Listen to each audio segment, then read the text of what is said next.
Hello, my name is Rob Edmonds. I'm a principal consultant and director at Strategic Business Insights. This is the first in a series of briefings that we'll be sharing from a variety of our different analysts on different topics impacting the future. This first one's going to be on generative AI. So it relates to our global scenarios, and one of the topics within that, artificial intelligence. So what I'll do is I'll provide a definition of generative AI and say something about why it's important. I'm sure that you've heard a lot of hype about this area in the news at the moment, but I'll try and say about what we really mean by it. I'll talk about some of the factors, the uncertainties that impact how this technology area might play out in the future, and say something briefly about the scenarios and the different ways that AI could develop between now and 2035. What I'm talking about builds on the SBI foresight system, a way of thinking about and understanding the future to help with strategic planning, going all the way from scanning, looking at different events, monitoring different forces impacting the future, and thinking about different possible futures. I'll just start then with this overview of what we mean by generative AI. So you're probably very familiar with ChatGPT, having read newspapers in recent months.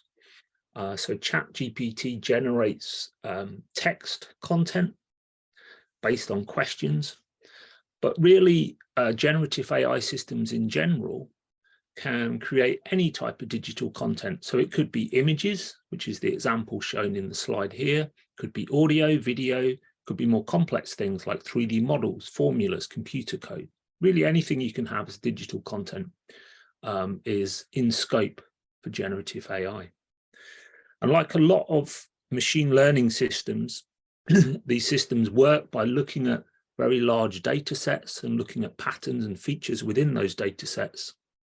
And then in the case of generative AI, the novel content that these systems create is about combining these patterns and features together in new ways. The general field has been around for some time now, but in terms of why it's developing quickly at the moment, there's a particular type of neural network, transformer-based neural networks, that came into being a few years ago and have developed very well. And really a lot of the success that we're seeing at the moment in this area is thanks to that particular type of neural network model. So why do they matter? Well, one way they matter is the impact on work, right? So the example here is to do with automating the work of copywriters. And we can see examples where some types of work are being automated, or in other cases, it's empowering individuals to be more productive in their work. But the impact on work's, quite a big uncertainty that obviously has a high impact. Another disruption from generative AI is its effect on misinformation and disinformation. So I think we're all familiar with large amounts of, fake news being shared on social media.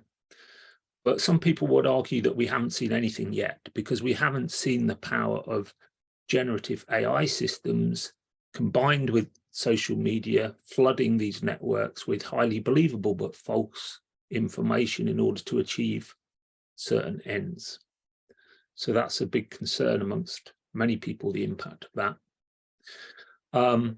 Other things that make generative AI important are that we are continuing to see new, potentially breakthrough applications. So there's something interesting going on with robotics, and maybe we can have breakthrough developments in robotics by applying these generative AI systems to robotic control, for example, but lots of different applications. And we're also seeing quite a bit of discussions about, well, is this a step towards artificial general intelligence? Up until now, we've had AI, but it's always been very specific to applications. And generative AI is somewhat more capable of doing different types of tasks and approximating, but still very different to, important to say, human intelligence. It does things in a very different way, but it may exhibit behaviors that appear to be a little bit more human-like. So I'll focus now then on some of the issues and uncertainties that might impact how this field plays out in the future. Some of the different factors that will impact how generative AI might develop include the impact on workers and productivity. I said something about that. The impact of regulation, the role of competition. So will big tech dominate or not? Whether the risks of generative AI can be contained, whether there's going to be new types of breakthrough applications, and then whether the technology will continue to progress very rapidly or whether it will sort of plateau. So I'm going to focus today just on the first three of these fairly briefly, but there is a longer version of this presentation that's accessible to clients and that we can present to you directly with Q&A. So if you're interested in that, please do get in touch with us and let us know. But for now, let me just focus very briefly on these first three areas. First one is this workers and productivity. So there's a mention here of a report from Goldman Sachs predicting displacement of many, many workers. That's really an example of lots of studies and predictions at the moment of major disruptions to the workforce. There's some real-world examples of that emerging now, where on the slide here, we've got something from IBM implementing a hiring freeze.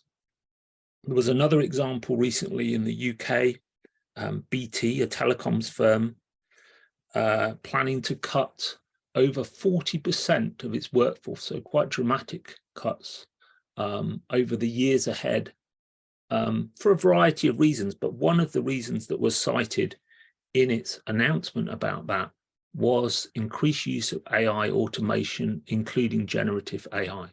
So clearly amongst boards and managers, there's some belief that generative AI is going to enable fairly widespread automation. On the other side, this is the idea of, what I've just said is the idea of using generative AI to save costs, but there's also the idea of making people more productive and using it to boost revenue. So there's some examples of this emerging now. You may know that there's, amongst a certain type of worker, often in the tech industry that works from home, there's this culture at the moment of juggling multiple jobs, like this hustle culture.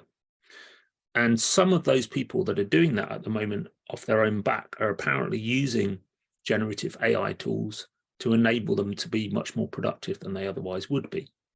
Now, clearly, that's something that also companies could purposefully use to get people to be much more productive. Another way that you see improvements in productivity is the embedding of generative AI into creative suites of software, office productivity software, so that when people are using those tools, they're able to do what they previously did, but much quicker. So as with this area and all the others that I'll mention, quite how this will play out is uncertain, but it's clearly has a high impact. Regulation. So this is one that you've perhaps seen on the news. I mean, I mentioned some of the risks of potential risks of generative AI. And there is a recognition amongst regulators, but also amongst the vendors, the tech firms providing the technology, that it's very likely that societies are going to need some form of protection from some of those potential harms. China and the EU, European Union, are involved in thinking about how that regulation might look, but it's relatively new. For example, in the European Union, We've had proposals for the forthcoming AI Act for a while now, but the addition of generative AI to that bill is new, and it was not originally kind of set up to do that. So there's some controversy about it. So the outcomes of how these things are regulated is uncertain.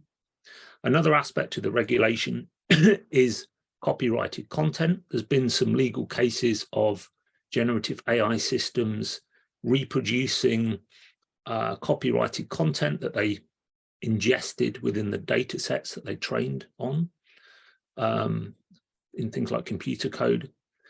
And so what do you do about that?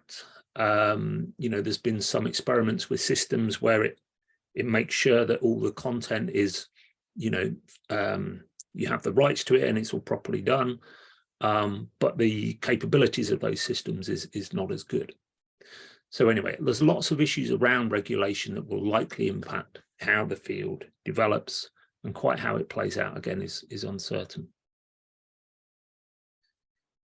This is a field I'll mention in a minute that this does relate to regulation in some ways, but in terms of competition, and really, if you believe that generative AI is going to create a lot of value, then the question is, who gets that value? Is it, a lot of different organizations, or is it just a few?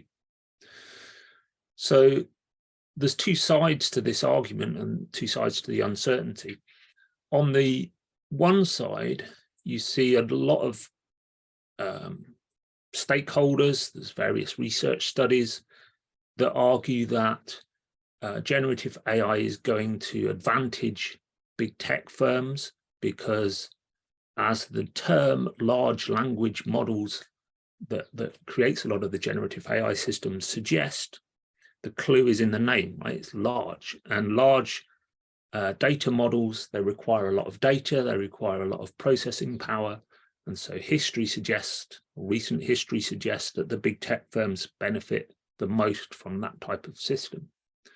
And the startups that do exist, so OpenAI, Anthropic, they partner with large tech firms. On the flip side, was kind of summed up really by this leaked memo that came out recently from a Google engineer about the threat of open source generative systems. These are not necessarily built from scratch, but they've discovered that you can repurpose generative AI systems for specific applications relatively easily, in fact. And that, in fact, when you repurpose them for specific applications, perhaps that's where a lot of the value is.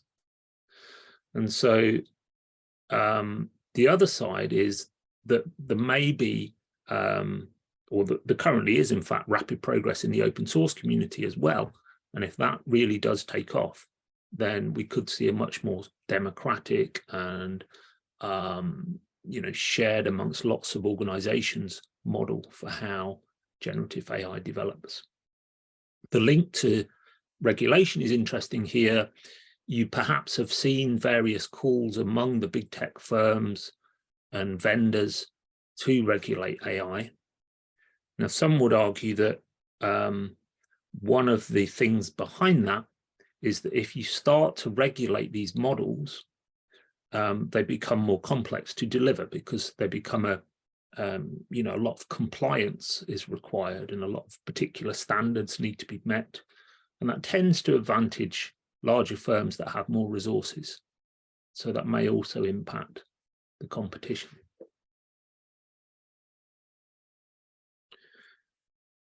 So with all of those, and those are just some examples of some of the different issues, we don't really know how they'll play out. We can see that there's different factors at play within them. So it's difficult, as it is with a lot of themes about the future, to be precise about what really is going to happen, right? We don't really know exactly what will happen in the future. And that's, with a conventional forecast, what you're trying to do. You're making a point forecast and saying this thing will happen. We like to use the idea of alternative futures to increase the scope and robustness of your view of potential possibilities that you might need to be prepared for. And that's what this scenarios approach here does, with 3 different scenarios that cover a much wider range of possibilities than just a conventional forecast. Within the global scenarios for 2035 that we've developed, there's lots of different themes within that, but one of those looks at the topic of artificial intelligence, as it's shown here in this slide. And I'll just say something briefly about how AI might develop in each of these different scenarios. And again, if you're interested in the longer version of this, we can expand on this picture. So in the first scenario, we have one called green realignment. This is a scenario where the regulation to control the potential harms of AI in general, including generative AI, are successful and able to steer the successful applications towards those that have societal benefit. So examples might be environmental impact estimation, climate response planning, healthcare, things like that. And also in terms of competition, this would be one where the open source community is successful and the potential values created by the monetary values created by generative AI are shared amongst lots of different organizations.